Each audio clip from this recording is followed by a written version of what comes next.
Bonjour à tous, Franck Muller à Lyon et nous sommes le mercredi matin 27 novembre. Tout d'abord, permettez-moi de témoigner un petit hommage personnel aux 13 soldats de nos forces armées qui sont décédés hier en mission Barkhane. Très compliqué, je pense à leurs familles qui bientôt passeront Noël sans leur présence. Je clôt ceci et j'en viens aux élections, bassement politiques. Alors, on nous a parlé, j'aurai l'occasion de revenir prochainement sur la marche sur les violences faites aux femmes parce qu'il y a beaucoup de choses à dévoiler qui font du bruit, parce qu'en fin de compte, on n'aborde pas la totalité du sujet. Mais j'y reviendrai dans une prochaine vidéo. Évidemment, nos hommes politiques, nos coquins se joignent au cœur des femmes en colère concernant cette manifestation des violences faites aux femmes, et chacun y va de son petit trémolo, etc. Mais tous ces gens que j'ai vus à Lyon, Gérard Collomb, David Kimmelfeld, ceux qui collaborent avec l'Arabie Saoudite, un royaume islamiste qui condamne à mort à coups de sabre et continue de lapider les femmes pour adultère, ces gens que nous avons vus en photo à côté de l'ancien ministre de la Justice saoudien, l'homme qui a fait décapiter, je crois, 500 personnes condamnées à mort. Oui, voilà. Voilà. Et après, on vient dire, oui, les femmes battues, etc. Alors qu'on collabore avec des régimes totalitaires qui sont contre l'égalité homme-femme. Bon. Simplement des postures électoralistes pour récupérer les voix des femmes. Bref. Alors, notre maire, ancien maire, nouveau maire, je ne sais plus, ancien ministre, Collomb veut être à la fois. Sous-entend qu'il veut être à la fois maire à Lyon et à la métropole. Mais le cumul va être désormais interdit. Donc, il n'hésite pas à tromper les électeurs par cette basse manœuvre qui le déshonore. L'annonce est vraiment trompeuse, car il devra laisser un des deux mandats. C'est la nouvelle loi pour 2020.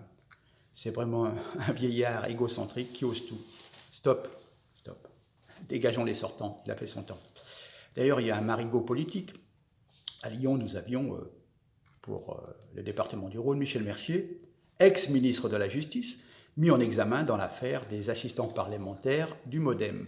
Les mises en examen se succèdent dans l'enquête sur les emplois présumés fictifs du MoDem. Cet garde des Sceaux, quand même, a été mis en examen mercredi 20 novembre par les juges d'instruction chargés de l'enquête sur ces emplois présumés fictifs. Michel Mercier n'a jamais siégé au Parlement européen, mais il a occupé le poste du trésorier du MoDem jusqu'en 2009. Et donc, il est mis en examen pour complicité de détournement de fonds publics. Voilà. Un truc très très sympa, très marrant, on nous prend vraiment pour des imbéciles. Vous savez, Gérard Collomb et une association prendra un temps d'avance. Et en fin de compte, il nous a sorti la photo officielle pour la campagne 2019. Et en fin de compte, il fait un bond en arrière. Alors vous le voyez, tout sourire, chemise déboutonnée, chemise blanche, c'est pour ça, c'est un clin d'œil, chemise blanche. Le maire de Lyon prend la pose au bord de notre quartier à Lyon qui s'appelle la Confluence.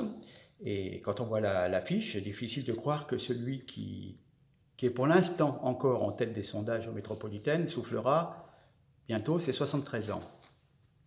C'est vrai. Alors, est-ce que c'est une image ultra photoshopée ou une potion de rajeunissement? Mais non. L'équipe de campagne de Gérard Collomb est plutôt allée farfouiller dans les archives de l'homme politique. La photo en question, que nous allons avoir sur tous nos panneaux d'affichage, date d'août 2013, alors que Gérard Collomb se présentait au municipal 2014. Car on nous dit qu'il n'a pas eu le temps de faire des photos plus récentes. C'est vrai qu'il a un emploi du temps hyper chargé, et voilà, hein, il n'a pas eu le temps de prendre 5 minutes pour faire des clichés. Voilà. Non, on nous prend vraiment pour des cons, simplement. Il veut se rajeunir et il montre des photos qui datent de quelques années. Voilà. Alors il y a eu un sondage concernant ce monsieur, un sondage IFOP publié par Paris Match, qui nous parle toujours de cette double investiture. Voyez, on vous commande des sondages bidons comme ça fait une présence médiatique et ça laisse filtrer certaines certaines informations. Alors, en fin de compte, l'association qui a commandité le sondage, on nous a dit que c'est ce qu'on appelle un think tank. C'est donc un organisme qui réfléchit. Hein. Mais en fin de compte, c'est une conciergerie qui s'appelle Lord Nelson, basée à Sainte-Foy-les-Lyons, qui répond à toutes vos demandes de la plus simple à la plus incongrue. Donc, vous faites passer quelqu'un pour emmener vos costumes au dégraissage, des choses comme ça. Enfin, bon, ce qu'on appelle une conciergerie. Notamment, on retrouve ça souvent dans les grands hôtels. Oh, je voudrais 2 places pour tel concert ou telle place pour le théâtre, etc. Et donc, ils s'en chargent de vous emmener ça. Et donc, c'est eux qui ont commandité le sondage. Alors, cette entreprise qui fait plutôt des voyages, des séminaires, des réceptions, comme je vous l'ai dit, hein, ben non, elle nous dit qu'elle a commandé cette enquête d'opinion. Bon, en fin de compte, c'est du sous-main. Hein. Et donc, voilà, donc c'est simplement pour influencer le vote des gens, avec ces histoires de sondages bidons dans lesquels on dit que Gérard Collomb pourrait se présenter sur les 2 tableaux, maire de Lyon et de la métropole. Mais de toute façon, on n'a pas le droit d'être candidat à Lyon et à la métropole, donc il y a une manipulation de celui qu'à Lyon on appelle quand même, il faut le savoir, c'est pas bien gentil pour lui, mais on l'appelle la momie. C'est pas moi, hein, je ne porte pas un jugement, hein, je vous répète ce qui se dit. Voilà. Il faut savoir également qu'ils en viennent en main. Je veux dire, vous avez les anciens et les nouveaux, c'est-à-dire vous avez les pro-Collomb, ceux qui sont pro-Kimmelfeld, qui en viennent pratiquement en main, qui s'injurient avant le conseil municipal, vous voyez. Alors il y a toujours des gens qui doivent leur carrière à Collomb, mais qui ont retourné leur veste, qui sont pour Kimmelfeld. Et puis il y en a qui en ont marre de voir Collomb, et voilà. Mais ils s'injurient, quoi. Des anciens copains, chacun a choisi un chemin, et donc voilà, ils en viennent aux mains pour garder leurs avantages. Par contre, et ça commence à poindre là, parce que je crois que c'est l'Express qui a fait sa une hier sur Internet, Gérard Collomb, un nouveau Pénélope Gate, comme pour Fillon. Ce sont 3 petites pages dans un rapport qui en compte 300, qui enflamme la vie politique lyonnaise. La Chambre régionale des comptes a en effet affirmé ne pas disposer d'éléments matériels justifiant de l'emploi pendant 10 ans de l'ex-compagne de Gérard Collomb comme agent municipal, ce qui sous-entend que l'ex-femme de Gérard Collomb aurait bénéficié d'un emploi fictif généreusement octroyé par celui qui était alors son mari.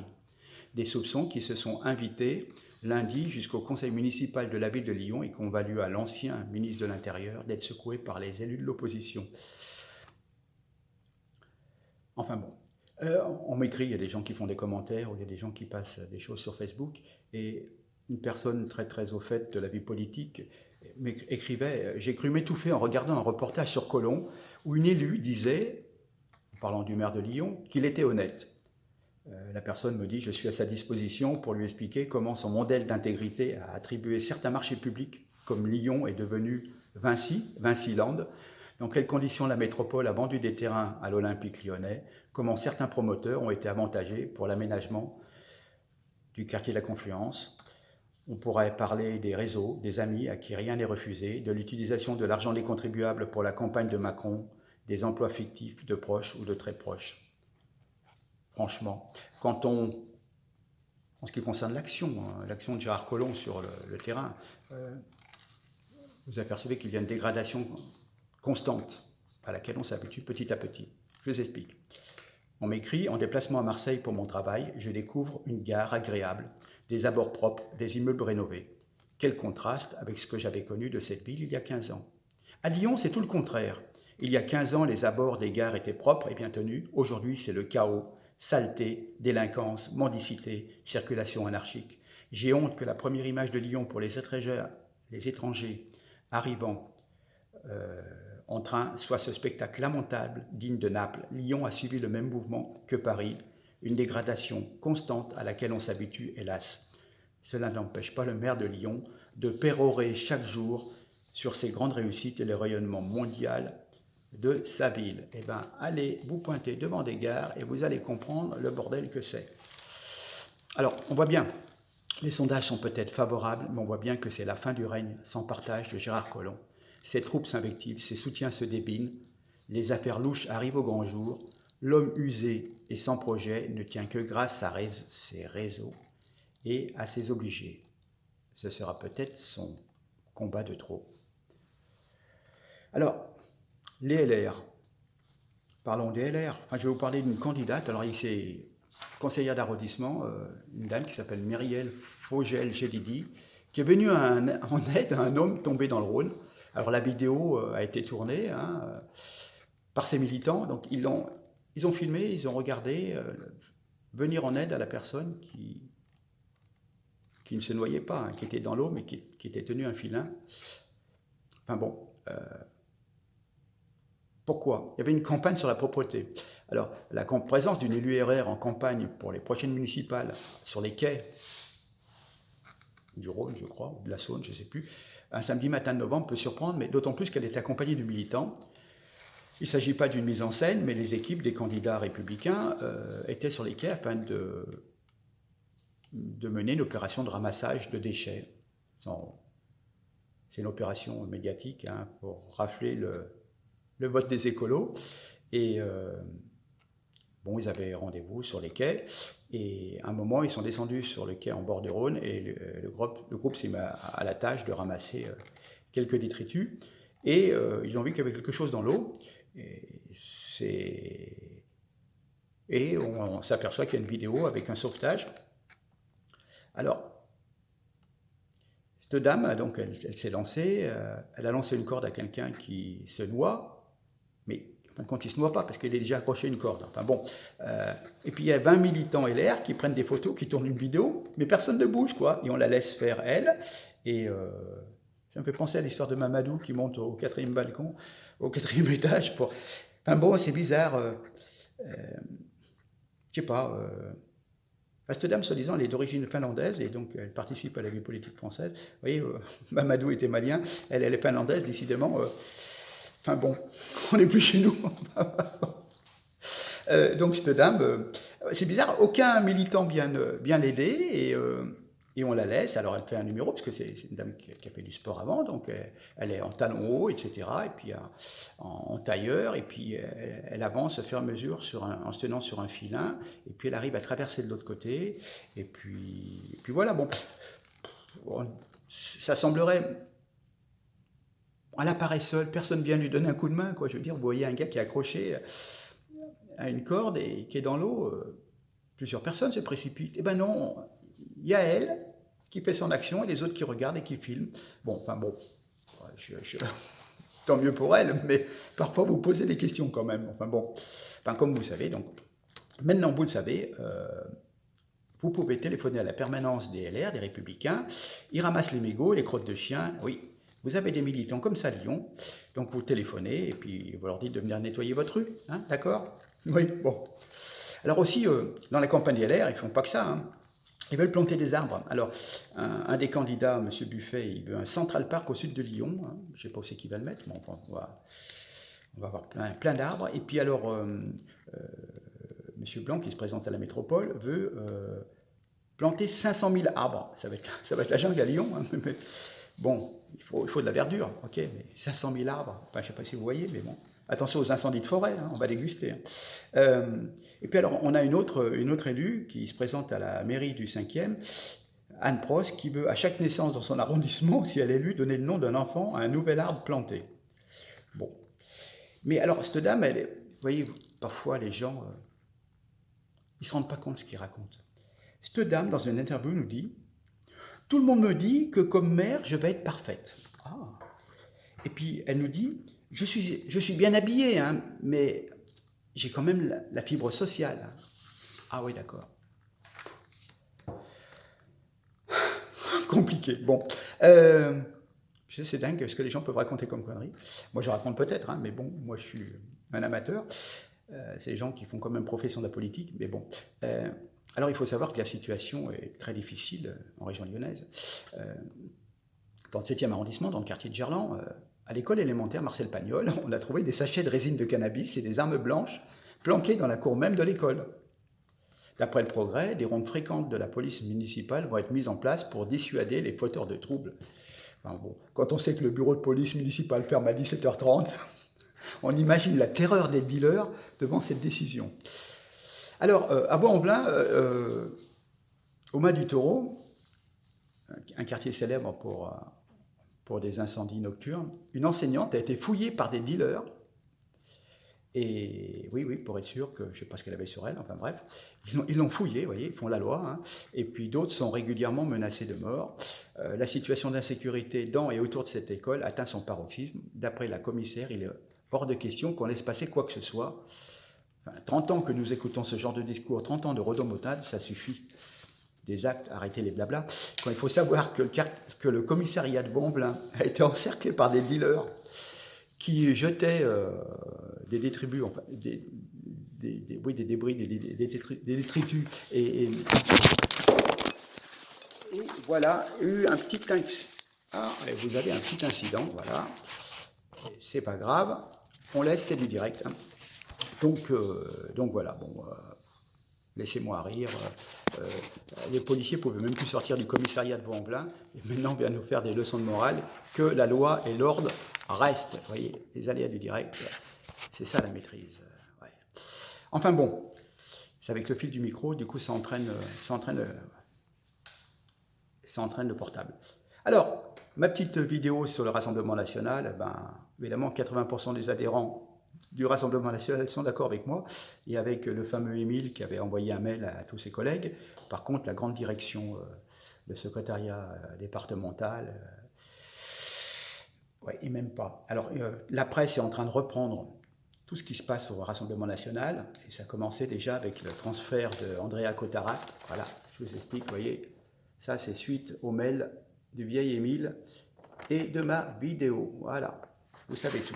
Alors, pourquoi ça me fait sourire parce que, quand tout le monde se met à ramasser, j'ai vu une vidéo, les LR ramassent les mégots et les crottes de chien à Lyon, le Rassemblement national, on a vu le secrétaire départemental pour se faire mousser, nettoyer les sous-bois à Givors et balancer, prendre des plaques de détritus et les mettre dans une benne. Enfin bon, si je comprends bien, ils reprennent tous ce que nous avons aujourd'hui, c'est-à-dire pour une métropole plus propre. Vous voyez, en fin de compte, on est copié. Hein. Enfin bon. Enfin, le Rassemblement national, vous vous souvenez, une fois, 2017, l'histoire, la carte bancaire, des notes de frais, il y avait 5 000 €, 7 000 € de dépenses dans des bars à hôtesse, à striptease, avec la carte du Rassemblement national. Et c'est sorti, puis on n'en a plus entendu parler. Et donc il y avait une personne qui avait le code et tout, qui est allée, on va dire, pratiquement dans des bars à putes, avec la carte du Rassemblement national. Et puis il y a beaucoup de bons gueuletons et tout. Mais bon, allez. Je n'en rajouterai pas plus, puisque bon. Enfin bon, on a aussi Anissa Kader En Marche à Bron qui nous a fait un sujet sur les retraites, mais en fin de compte, les invités n'étaient pas là, donc c'était le bordel. Enfin bon, avec Anissa, on a l'habitude. Enfin, il faut quand même savoir que les retraites, ils ont beau nous raconter ce qu'on veut, du moment que vous calculez sur une période de 40 ans, 45 ans de cotisation, vous pensez bien qu'au début de votre carrière, vous aviez un tout petit salaire, que parfois en fin de carrière, suivant les circonstances, votre salaire est revu un peu à la baisse, suivant les soucis, les fermetures d'entreprise, parfois vous retrouvez des emplois qui sont moins payés que ce que vous aviez avant. Et en fin de compte, il ne faut pas être bac plus 5 pour comprendre que quand on calcule sur 25 meilleures années, vous allez avoir une retraite plus importante. Et si on vous calcule en gardant les mêmes caractéristiques de calcul pour cette retraite, si on calcule sur 40 années, 40 ou 45 années ou 42 années cotisées, bien sûr, vous allez vous retrouver avec des salaires de débutants et donc votre retraite sera facilement 20% moins élevée. Donc voilà. Donc on se fout encore une fois du petit peuple. Enfin bon, on y reviendra. Hein, Enfin, nous, on a notre petite liste pour une métropole plus propre. On travaille, on est sur les marchés, à la sortie des stations de métro. On rencontre aussi beaucoup les comités d'intérêt locaux, les comités de quartier. C'est l'occasion, quelque part, de discuter avec les Lyonnais sur le terrain, parfois avec la concurrence des partis politiques, enfin ceux qui bossent, hein, pas ceux qui passent leur vie à la télé. Et puis, voilà. Eh bien, figurez-vous que, mine de rien, on a pratiquement 5 circonscriptions complètes. Val d'Ouest, Ouest, Porte des Alpes, Lyon 8, Lyon 4. Si vous voulez participer au combat politique, avec des gens, avec des vrais gens, hein, pas des gens qui vont à la gamelle, des manipulateurs, des tricheurs, comme Colomb, comme d'autres. Eh bien, écoutez, voilà. Alors, je vais vous dire, pourquoi la chemise blanche? Parce qu'en fin de compte, bon, c'est la grosse mode et tout ce monde se prend la Bernard-Henri Lévy. Je voulais faire un clin d'œil parce que j'ai vu les affiches du Rassemblement national et en fin de compte, ça me rappelle, donc vous avez Andréa Cotarac, monsieur Méliès, Agnès Marion qui va pour la mairie de Lyon. Et donc, en fin de compte, c'est le renouvellement du Rassemblement national. Mais si cela se fait en marchant sur les militants de 30 ou 40 ans, je ne suis pas d'accord. Mais, alors évidemment, c'est tous relativement assez beaux gosses, vous voyez, je veux dire. Et voilà, chemise blanche, look moderne et tout. Bon chic, bon genre, 30, 35 ans. Mais ça, c'est la forme. Mais le fond, qu'en est-il? Qu'en est-il du programme? On est bientôt à Noël. Et le programme? Vous voyez ce que je veux dire? Bon, voilà. On est dans une représentation idéalisée. Et voilà. J'ai l'impression, je sais pas si pour ceux qui connaissent un peu, j'ai l'impression que c'est des clichés de chez Harcourt. Vous savez, il y avait un laboratoire qui faisait des photos souvent noir et blanc avec les vedettes dans les années 50, 60, 70, 80. On passait au studio Harcourt et ils vous faisaient des super clichés, souvent donc noir et blanc, et sympa. J'ai l'impression qu'en fin de compte, on se lance, si vous voulez, sur une espèce de médiatisation, de starisation des élus, enfin des futurs, des candidats dans un premier temps, parce que élus, je ne pense pas. Mais vous voyez, c'est assez marrant, quoi. Pendant ce temps, vous avez des migrants qui font ce qu'ils veulent, vous avez des SDF qui cassent des bouteilles, qui encombrent les squares, du trafic. Vous ne pouvez pas faire un pas sans qu'on vous propose des cartouches de cigarettes de contrebande, de la drogue, etc. Vous vous faites agresser, vous ne pouvez pas dormir la nuit parce qu'il y a des rodéos, vous êtes menacé parce que vous râlez, qu'il y a du bruit que vous voudriez bien dormir. Voilà, tout le monde fait ce qu'il veut. Et puis vous avez le droit de fermer votre bouche en étant poli et de payer vos impôts. Voilà. Donc maintenant, je vous laisse le soin de reprendre les choses en main et de virer les incompétents. On est d'accord? Allez. Donc là, j'ai parlé de la région lyonnaise, mais en fin de compte, vous vous apercevez, réfléchissez bien, qu'à l'échelon national, c'est un peu pareil. Donc, regardez la situation il y a 10 ans, il y a 15 ans, regardez la situation dans laquelle nous sommes maintenant, vous apercevez que c'est pire. Donc, si c'est pire, c'est qu'ils n'ont pas fait leur boulot. Donc, virons-les, sortons les sortants pour une métropole plus propre en 2020. Je compte sur vous. Merci, à très bientôt. Merci dans tous les cas. Au revoir.